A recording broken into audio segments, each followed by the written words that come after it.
But since it is the last, we had to let it go, those of us who believe in the rule of law. Essentially, Honorable President, we must understand what development cooperation is all about and its genesis.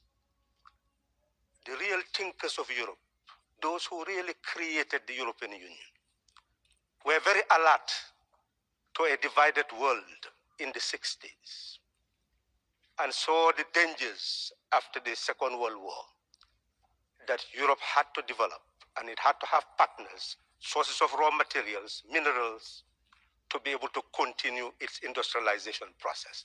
And they were very creative in creating Yaoundé and the Lomé Convention, ensuring preferences, ensuring subsidies of agricultural products and minerals, because they knew that they were gaining huge benefit from value added. And as a result, they wanted to share that profit so that we will also benefit from that, from develop. So it was a sharing basis, not the narrow nationalist sentiments, thinking that you are taking European tax money and giving it to ACP states.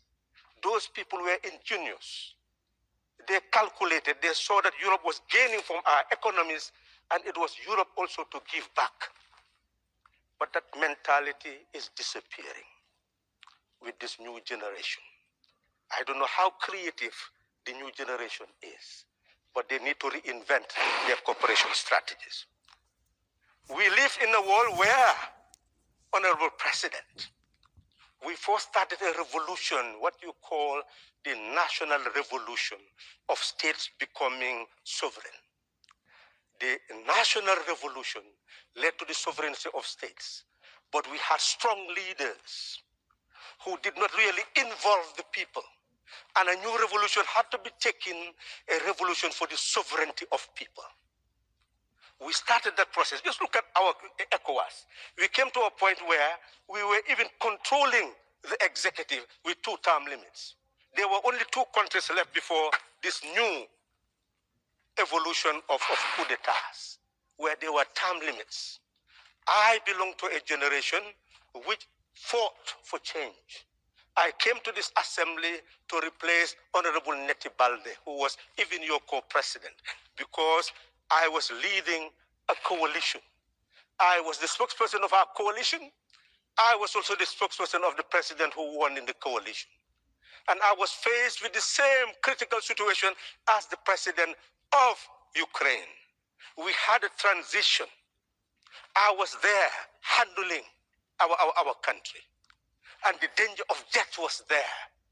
And I had to make crucial decisions, faced with the decision of whether we will win an election and then enter war.